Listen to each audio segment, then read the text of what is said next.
Facebook, you'll have to read my lips. Well, Mel also won a gold medal in the 1964 Olympics, and also several titles when he was with the Celtics. Well, of course, we knew who Mel was because he's one of Brenda's relatives. And also one time he came over to the high school where I was going to high school, and he gave us some instruction in basketball. At the time, he lived not very far away from the school, and another one of his relatives was going to school there too. Anyhow, we were there looking at the property with our son Brian, and he's our oldest. He's the one that lives in Sao Paulo, Brazil. And I asked Brian if he knew who this guy was that was showing us the property. And Ryan said, no. I said, well, this is Mel Counts. He's a famous basketball player who played for Oregon State, and in the NBA, he even won championships with the Boston Celtics. Well, Ryan didn't believe me, even when Mel confirmed that I was telling the truth. And that's kind of funny. But pretty soon, maybe by the end of the year, we might have a vaccine for the COVID. And suppose an effective vaccine is found, but the lab where they find it, they don't tell anybody about it. They just keep it to themselves and keep the vaccine locked up in their lab. That wouldn't be good. We will need whoever creates the vaccine to get out in public and get the word out that there's a vaccine and tell people where they can get it. But then suppose the word does come out, but there are some people who don't believe that the vaccine is effective, or they don't want the vaccine. Those people who don't believe won't get the vaccine, and then they might get sick with the COVID, and they might even end up dying. And that would be quite a bit worse than not believing that Mel Counts is sitting in the house that your parents are thinking of buying, and that he is a famous basketball player. So we're in Romans 10:14 to 11:10 today, and that's a long passage, so I'll have to talk fast. This is part of the bigger section of Romans 9, 10, and 11, and it deals primarily with Israel, with the Jews, and why they did not obtain the righteousness from God that we've been talking about. Many Gentiles, including us, did obtain God's righteousness, even though we had not been looking for it the way that the Jews had all those years.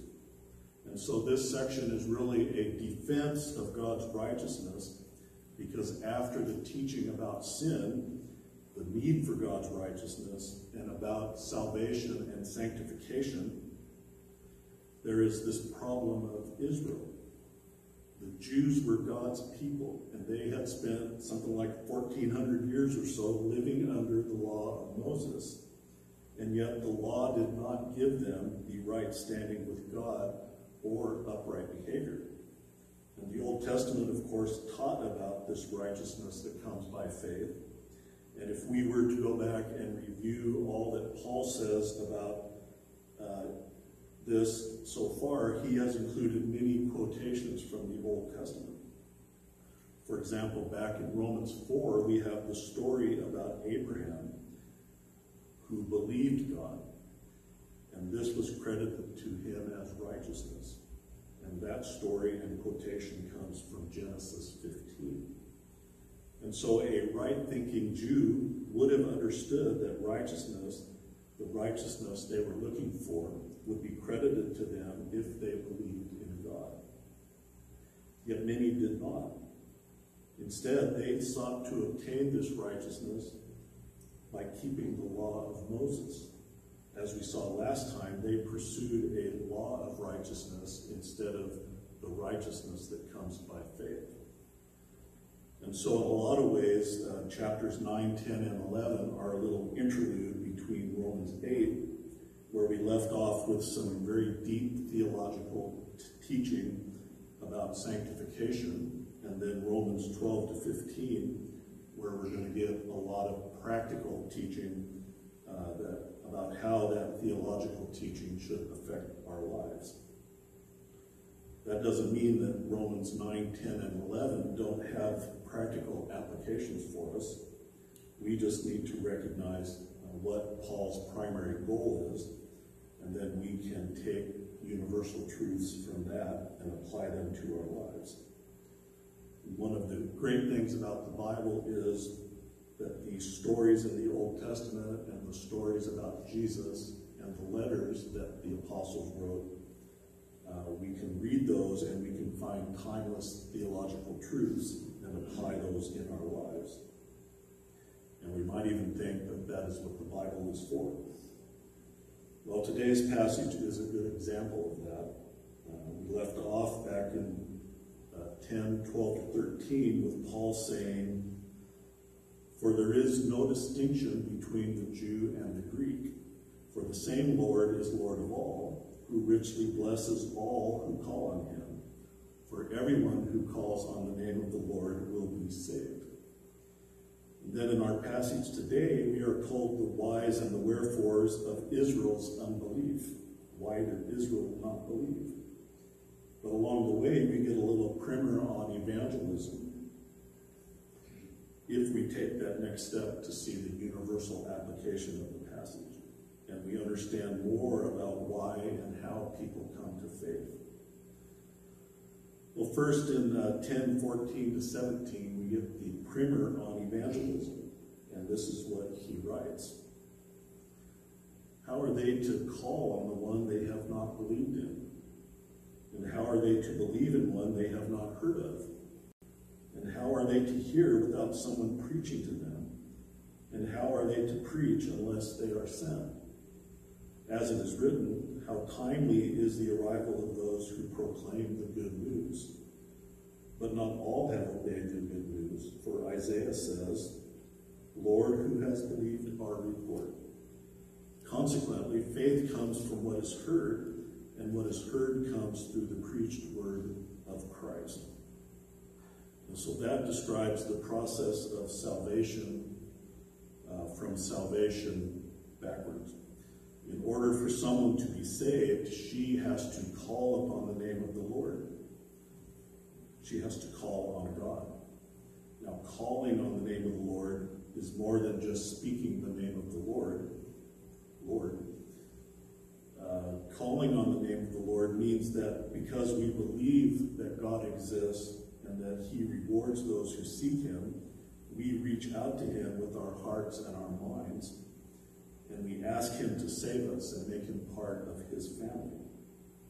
We might actually do this with spoken words, a spoken prayer, but it involves our whole selves reaching out to God in response to his calling that he has placed in our heart. But we are not going to do this. We aren't going to call on the name of the Lord unless we believe in God. And maybe you remember my little faith formula from a while back. It's not really mine. I borrowed it, stole it from the theologian Louis Berkhoff and one of my teachers, James Allman. Belief or saving faith involves giving mental assent to knowledge that we have acquired about God, about his person and his plan. It might be just a little bit of knowledge, or it might be a lot. But that is merely head knowledge. Saving faith requires that we make a love commitment to God in response to the knowledge we have about his person and his plan. The love commitment involves a change of behavior and a taking risk on behalf of God. But those things, the change of behavior and the risk-taking, has to flow out of a love commitment to God. Otherwise, we will end up like the Pharisees in the New Testament. And that's not a good thing. So I told you in the email, I put the faith formula up on the Telos Ministries website, and you can find it there if you want to take a look. But in order to have knowledge about God, we have to actually hear about God. We need some information. The truth about God, who he is as a person, really three persons, and the truth about what his plan is. Now this actually is the word "here" in the passage here, but I think we could expand that to include reading about God and his plan, maybe in the Bible or maybe in a book. I heard a story about a guy who picked up a book at the airport, and the book was written by a certain TV preacher, who I won't name, but I would not subscribe to this preacher's teaching. But the guy was an unbeliever, and he found this book at the airport, and he picked it up and read it, and he got saved. And so God can work through a lot of different people and circumstances to save unbelievers. Well, more with the process, how is someone going to hear about God unless somebody else preaches about God? Somebody preaches the word about God. All of us can probably remember back to when we heard about God. I grew up in church, and so I heard about God and his plan from when I was a baby. At some point I believed, and I called upon the name of the Lord. I made a love commitment to God. The church I grew up in liked to have altar calls back in those days. The pastor would give a very motivational sermon, and at the end we would have some motivational music. Usually it was "Just As I Am." Then the pastor would call on people to come forward to the altar to pray for forgiveness, maybe for initial salvation, or maybe for a recommitment, because someone who maybe has wandered a little bit from the faith. I went down once or twice when I was little, but after I was 10, I don't think I went down anymore. We don't see altar calls in church anymore. If you watch a Billy Graham crusade, one of his events, and they're recorded because he doesn't give them anymore, he will always have an altar call at the end, and hundreds of people will come streaming down out of the stadium. He always has his events in a big stadium. Well, Billy Graham was quite organized, and so he would have literally hundreds of Christians around, and they were available to pray with the people that came down to the altar. Billy Graham then is a good example of a preacher who preached the word about Christ so that people heard and believed, and then they called upon the name of the Lord for salvation. But the Bible asks, how will anybody preach if they aren't sent? And this probably refers to God sending people or calling people to preach the word. But the church, not just our little local church, but the whole church, can join in partnership with God, and we can identify people who are called to preach, and then we can support them. Journey Gathering has many mission efforts around the world. Mission efforts where we help people with their needs and we share the gospel message with them as we can. And we saw a slide about that earlier. This is not limited to formal or official church programs. All of us have been sent by God to be his ambassadors of reconciliation. We do this by sharing the gospel message with others. How will people in our circle of influence hear the gospel message and believe and then call on the name of the Lord unless someone shares the message with them? I'm confident that God will ensure that everyone he wants to save will hear the message somewhere. But what will our response be when we stand before Jesus someday and he asks us why we didn't share the gospel message when we were given the opportunity? And so, as he says in verse 15, how timely is the arrival of those who proclaim the good news. And if you're like me, you grew up with the words, how beautiful are the feet of those who bring good news. And that word there for beautiful can be translated either as beautiful or timely. And the translation I'm reading from is the New English Translation, or the Net Bible. They've gone with how timely is the arrival. And that's what is intended by the words, how beautiful are the feet. Beautiful feet is a metaphor for people who show up at just the right time with good news. And since we are not familiar with that metaphor, the translators have eliminated the metaphor and given us the actual meaning. And the Net Bible is brought to us by the faculty members of Dallas Seminary. And I counted 11 of the people in the book that were my teachers in one way or another. And since only the best comes out of Dallas Seminary, the translation must be good, right? Dan's laughing. Well, it is a pretty good translation. But they also give us copious notes, thousands of notes, so we know why they made the decisions they made. And that's very helpful. And they also made the Bible freely available online, and so you can go find it. I put the link on my website, and you probably could search for Net Bible and find it too. At any rate, how beautiful are the feet is the same thing as how timely is the arrival. And we just don't talk like that anymore. And that's why they translated it the way they did. It's not that the guy's feet are pretty. It's that he came at just the right time with some good news. But imagine that you could have beautiful feet because you could be the person whose timely arrival brings the good news about Jesus to another person. And that good news will save them from eternal death in hell. And so as Peter says, always be ready to give an answer to anyone who asks about the hope that you possess. Well, what about people who hear the message but still don't believe?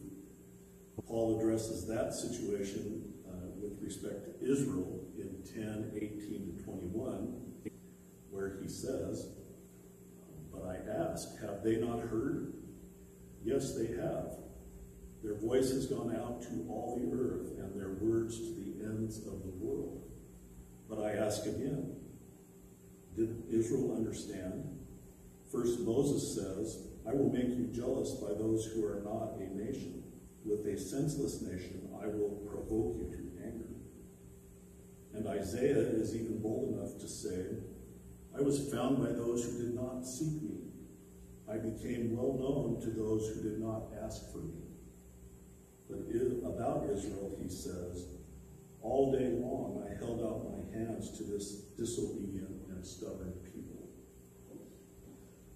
Well, verse 18 is a quote from Psalm 19:4. And Psalm 19 is about how the creation declares the glory of God, the Creator. And Paul is quoting from the Greek Old Testament, so the wording is probably different from what we have in our Bibles, in our Psalms. The Greek translation was widely available in Paul's day. The gist of Psalm 19 is that the glory of God is seen far and wide because of his creation. And in Paul's day, the message about Christ was heard far and wide because of Jesus' public ministry and the preaching of the apostles. Then in verse 19 he asks, didn't Israel understand? And from the English, I suppose we might wonder what the answer is. But in the Greek, the question is set up so that a negative answer is expected. And it's a negative answer to a negative question. Probably why we don't have it in English. So the question is, did Israel not understand? And the way it's set up, the answer is no. So that means that they did understand. And so it's difficult to put into the English because we don't talk like that. But it's good to know that it's set up so that the expected answer is that Israel did indeed understand. And the question then is, why did they understand? And the answer is given in a couple more quotations from the Old Testament. So in verse 19 he writes, first Moses says, I will make you jealous by those who are not a nation. With a senseless nation I will provoke you to anger. That's from Deuteronomy 32, and the context of that verse is very important. In that part of Deuteronomy, Moses has been preaching to the generation of Israelites who are about to go into the promised land. He prophesies that they, Israel, will fall away from God. And so he says back in chapter 31, "For I know that after I die, you will totally corrupt yourselves and will turn away from the path I have commanded you to walk. Disaster will confront you in the days to come because you will act wickedly before the Lord, inciting him to anger because of your actions." And then in chapter 32, he says, God said, "I will reject them. I will see what will happen to them, for they are a perverse generation, children who show no loyalty. They have made me jealous with false gods, enraging me with their worthless gods. So I will make them jealous with a people they do not recognize. With a nation slow to learn, I will enrage them." And so according to Moses, a day will come when Israel will turn its back on God, and then God will choose another people by which to make Israel jealous. And notice that the purpose of doing this, the purpose of making them jealous, is to bring them back to God.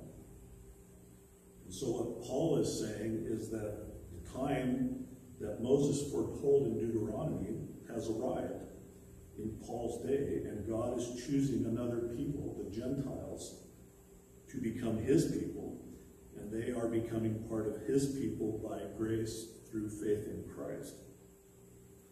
Finally, he quotes from Isaiah 65 about how a people not even looking for God will find him, and he will become well known to a people who did not even ask for him. And so about Israel, he says, "All day long I held out my hands to this disobedient and stubborn people." So even though others are finding God, Israel will not respond, even though God has his hands out for them. This Old Testament prophecy has come to pass in Paul's day too. God has held out his hands to his people, and he has even sent his one and only Son, Messiah, to dwell among them and to teach them. Yet Israel rejected even Messiah. They rejected God himself. So the bottom line is that Israel should have known about the inclusion of the Gentiles because this was foretold in Israel's own scripture. It's interesting, and I hope you caught it, that all day long God held out his hands to Israel, and yet Israel did not believe, even though they had the Holy Scriptures. And so they had heard the message. On the other hand, the Gentiles, who weren't even looking for God, found him and believed when they heard the preaching of Jesus and of the apostles. And so there must be an important step between hearing and believing. And the same applies to us and to the people who hear us when we share the gospel. They may hear the message and still not believe, because there is this crucial step between hearing and believing. Well, before we get to that, the previous discussion would have raised a question in the minds of a Jew, and maybe in our minds too. And so Paul asks a question in 11:1. So I ask, God has not rejected his people, has he? Absolutely not. For I too am an Israelite, a descendant of Abraham from the tribe of Benjamin. So do the passages that we just read from the Old Testament mean that God has rejected Israel? Paul emphatically says no. And this is another one of those questions that is written in such a way that a negative answer is expected. The first piece of evidence is Paul himself. He is a Jew, and he has obtained the faith and the salvation that we have been discussing. And remember who Paul is. He was going around persecuting Christians when Jesus appeared to him on the road to Damascus. And so there is at least one Jew out there who hasn't been rejected. But there's more evidence besides Paul, And again, he refers back to the Old Testament. In 11:2-4, he says, God has not rejected his people whom he foreknew. Do you not know what the scripture says about Elijah? How he pleads with God against Israel? Lord, they have killed your prophets. They have demolished your altars. I alone am left, and they are seeking my life. But what was the divine response to him? I have kept for myself 7,000 people who have not bent the knee to Baal. God would not reject people that he foreknew. And that's probably referring to Israel as a whole. God chose Israel as a people and then joined with them in love. Therefore, it would be against God's very nature to reject them as a people. But that doesn't mean an individual Israelite may not believe and miss out on salvation if they don't believe in the message about Christ. Now, the scriptures that were just quoted are from 1 Kings 19. Elijah was a great prophet in Israel, but he didn't write any books like Isaiah or Jeremiah. But what he did do was recorded in the book of 1 Kings, one of the historical books of the Old Testament. Then in 2 Kings, the torch is passed on to Elisha, another great prophet who didn't write any books. Well, in 1 Kings 18, Elijah confronts 450 prophets of the false god Baal. The wicked king of Israel, Ahab, had started worshiping Baal and had set up altars for the people to join in that worship. So this contest is set up so that the prophets of Baal call on Baal for fire to come down and consume an offering. And it's a fairly humorous story. In some parts, Elijah asks them, maybe their God is sleeping, or maybe he's using the bathroom because he's not responding to their prayers. Eventually they fail, the prophets of Baal fail, and Elijah calls down fire from heaven and it burns up the offering. And then the prophets of Baal are taken away and killed by the people, all 450 of them. Well, after this great victory, Ahab's wife Jezebel sends word that she is going to kill Elijah. He is afraid, so he runs far away to hide. And when he gets there, he says, Lord, I have had enough. Now, O Lord, take my life. And God sends an angel to take care of him and then asks, why are you here, Elijah? Elijah says, I have been loyal to you, even though Israel has abandoned the covenant they made with you, torn down your altars, and killed your prophets with the sword. I alone am left, and they want to take my life. Well, God responds to Elijah, as Paul says in verse 4, I have kept for myself 7,000 people who have not bent the knee to Baal. That is, 7,000 people who still believed and followed God. And so the situation in Paul's day was the same. In Elijah's time, the Israelites had killed all of God's prophets except Elijah. In Paul's time, they had killed Jesus, who was greater than Elijah, and the Jews were mostly not believing the gospel. But like Elijah's time, there was in Paul's time a remnant of Israel that God had elected for salvation by grace. And so he writes in verses 5 and 6, so in the same way, at the present time, there is a remnant chosen by grace. And if it is by grace, it is no longer by works. Otherwise, grace would no longer be grace. However, the Israelites who were being saved in Paul's time were being elected to salvation by God's grace, his unmerited favor, and not by works. Salvation did not come to this remnant because they were keeping the law of Moses. If works plays a role in election or in salvation, then grace is no longer grace. how can it be grace if we have to earn it? Well, maybe we get frustrated at times because we share the gospel, but it doesn't seem to have any impact on people.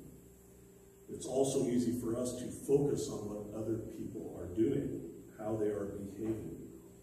Just turn on the news, and whatever your political persuasion is, and whatever, you will find people behaving badly. And we just want them to go away, or for the police to arrest them and put them in jail.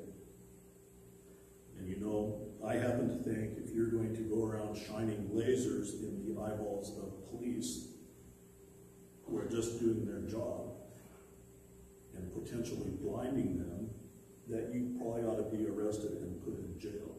It doesn't really matter to me how you feel about the president or about the mayor. That's my political statement for today. But for us also, election and salvation must come by grace and not by works, because otherwise grace will no longer be grace. Our obligation is first of all to recognize that we've been saved because of God's grace and not because we've earned it. And therefore we ought to be grateful to God and respond with a love commitment to Him. Remember the love commitment, a change in behavior and taking risk for God. One risk we really ought to be taking is sharing the gospel with other people. Evangelism is one of the works of an authentic church. So it's our obligation as a church to share the gospel and leave the results up to God. That doesn't mean we shouldn't study God's word and put in some effort to learn how to share the gospel effectively. So the step between hearing the message about Christ and believing is the step of grace, God's election of that person for salvation. And so the most important thing we can do is to pray for unsaved people and then share the gospel as we have opportunity. And God will surely honor our prayers and our evangelism by drawing people to Himself. For some reason, He has designed His plan so that salvation comes around because of preaching. But in His sovereignty, He provides the crucial step of grace when He elects who will be saved, who will hear and believe the message. Well, that discussion would have raised a lot of questions for Paul's readers and might raise questions for us too. And so he addresses some questions in 11:7-10. What then? Israel failed to obtain what it was diligently seeking, but the elect obtained it. The rest were hardened, as it is written. God gave them a spirit of stupor, eyes that would not see and ears that would not hear, to this very day. And David says, let their table become a snare and a trap, a stumbling block and a retribution for them. Let their eyes be darkened so that they may not see, and make their backs bend continually. Well, why is it that Israel failed to obtain what it had been diligently seeking for so long? But the elect did receive it. Why did Israel not obtain the right standing with God, even though that is what they had been seeking for 1,400 years? While the Gentiles, who weren't even looking for it, they weren't even looking for salvation from the God of Israel, they obtained it. Well, it's because those that did obtain it were elected by God, and the rest were hardened. And that included some Israelites. Why did they end up being hardened? And Paul answers with more quotations from the Old Testament. First, it's Deuteronomy 29:4 and Isaiah 29:10. They were hardened because God gave them a spirit of stupor, eyes that couldn't see and ears that couldn't hear. Now, stupor is a great word. I don't think I've ever actually used it in a sentence. If I have, we describe somebody who's in a drunken stupor, where you get so drunk you can't hardly walk. The definition is a condition of greatly dulled or completely suspended sense or sensibility. So God hardened their hearts so they could not perceive and respond to the gospel. How do you feel about that? God hardening people's hearts. If you remember back to 9:18, Paul wrote, God has mercy on whom he chooses to have mercy, and he hardens whom he chooses to harden. Well, God is God, and if he thinks it's righteous and we don't, we are the ones who are wrong, right? And then verses 9 and 10 give us the reason, and that's from Psalm 69. The imagery is difficult for us just from reading it. What does it mean by a table, and what does he mean by making their backs bend continually? Well, Psalm 69 was written by David at a time when his enemies were attacking him. He wanted even the good things that they had, their table and their eyes and their backs, to be turned against them. And Psalm 69 is considered a messianic psalm by the early church and us too. And so it is seen as referring not only to David's situation when he wrote, but it's looking forward to Christ, and especially to his passion, to his crucifixion. When he was being crucified, Christ's enemies were out to get him. I find it interesting that Paul is basically saying that in the same way David's enemies were out to get David, Christ's enemies, the Jews, were out to get him. And so it's quite a message against the Jews, applying their own scripture to their evil behavior. The Jews too thought that Psalm 69 was a messianic psalm. They just didn't recognize Messiah when he showed up. That raises another question that Paul asks and answers in verse 11. I asked them, did they stumble into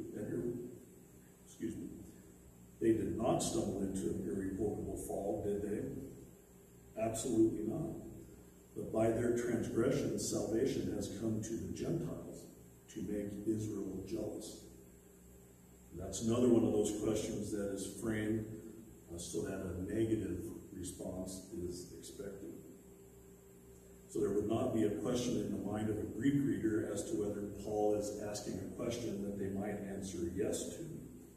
And so no, Israel did not stumble into an irrevocable fall. That would mean that God has abandoned his chosen people, and that's unthinkable. But why has God allowed and even brought about Israel's stupor and deafness and blindness? Blindness to the gospel and to the righteousness that comes by faith. Because their transgressions has made it possible for salvation to come to the Gentiles, us. And the purpose of that, of salvation coming to the Gentiles, is so God can make Israel jealous and eventually bring his chosen people back to himself. We have not gotten there yet, but someday that day will come. Well, it's one thing to be sitting in a house with Mel Counts and not believe that he is a great basketball player. And it's another thing to hear about a vaccine for the COVID virus and not believe that it will save us from the virus. That will be good news when someone comes on the TV or the radio or the internet and says that a virus, a vaccine, an effective vaccine for the COVID virus has been found. There will be people who do not believe that message, and I hope none of them will get sick and suffer because of their unbelief. Sin is much more deadly than COVID-19. God has provided the cure from the outcome of a sinful way of life. And that outcome is eternal death in hell. And he's provided the cure from sin itself, even though we don't always access it or grab hold of it during this life. That cure is Jesus, and we access the cure by believing in Jesus and what he did. We give mental assent to the person and plan of God, and we take it a step farther by making a love commitment to God. We do that by changing our behavior and taking risks for him. And that is the step of grace, which is a gift from God. Many in Israel did not and have not believed in Jesus for salvation. They don't even give mental assent to it. And this is because God has hardened them for a time so that he could make us part of his people. He did it to include Gentiles in his plan of salvation and to make Israel jealous so that the Jews might eventually turn back to him. Someday God will remove their hardness and soften their hearts so that the Jews will come back to him in droves. And we should pray for Israel and for its return to God. In the meantime, I hope we will not keep the good news about Jesus to ourselves. We need to pray for people we know who don't believe. And we need to share the gospel as we have opportunities. We should study and prepare so we can share the gospel more effectively. Think how beautiful your feet will be and how timely your arrival will be when you share the gospel with someone who, by God's grace, ends up believing and being saved.